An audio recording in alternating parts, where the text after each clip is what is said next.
Hola, ¿qué tal? ¿Cómo les va? Hoy vamos a hablar sobre René Descartes. ¿Y quién fue este personaje?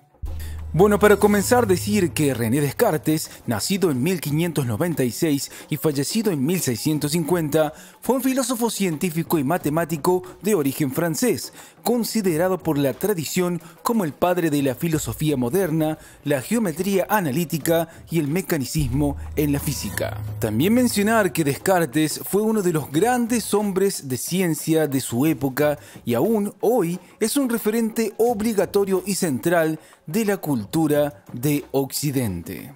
Y por último, decir y mencionar que se le considera un innovador y un rupturista para con los métodos y las teorías aceptadas por la academia en su momento, a los que ayudó a refundar. Pero sigamos hablando sobre René Descartes, porque hay mucho más que debemos mencionar.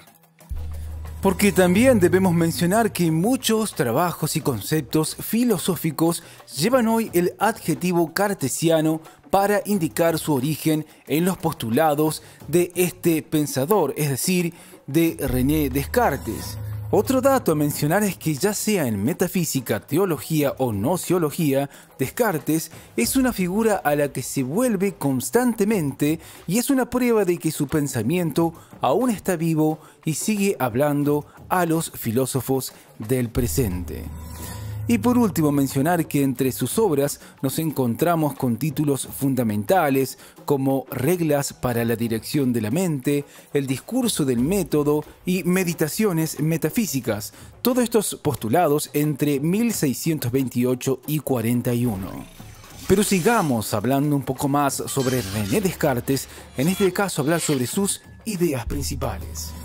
Bueno, decir que los trabajos filosóficos de Descartes marcaron el corte de una época, es decir, del mundo medieval, para dar paso a lo que se llama modernidad filosófica.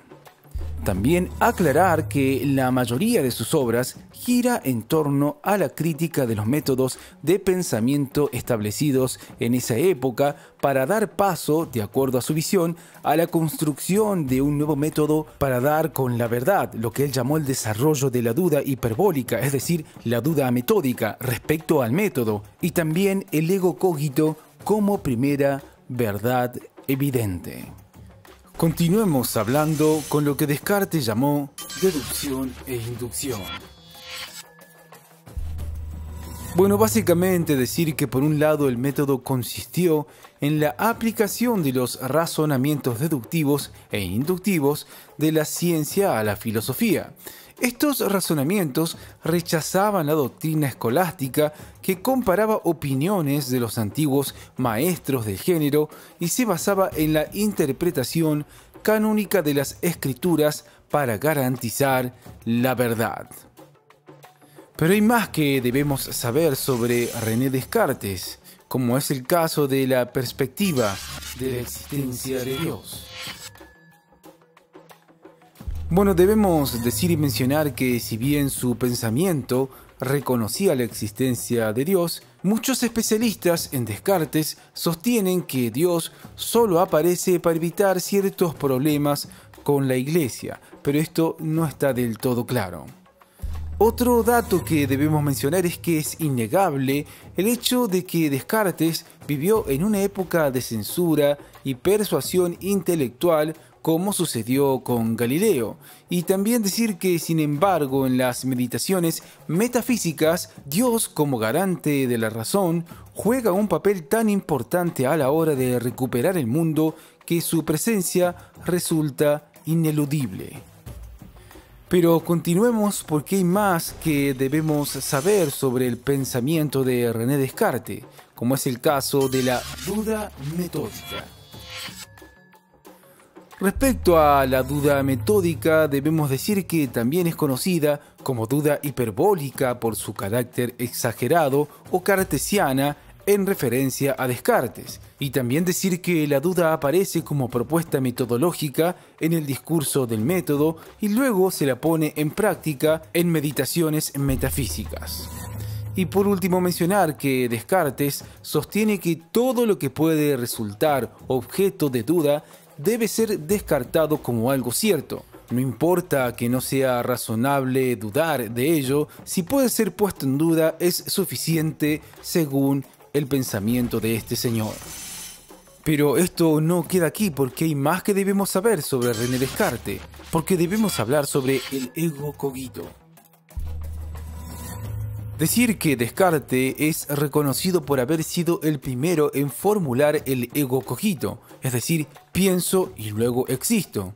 También mencionar que las discusiones en torno a esta fórmula, su significado y la utilidad que representa en las meditaciones todavía cumplen un rol fundamental en las discusiones filosóficas contemporáneas.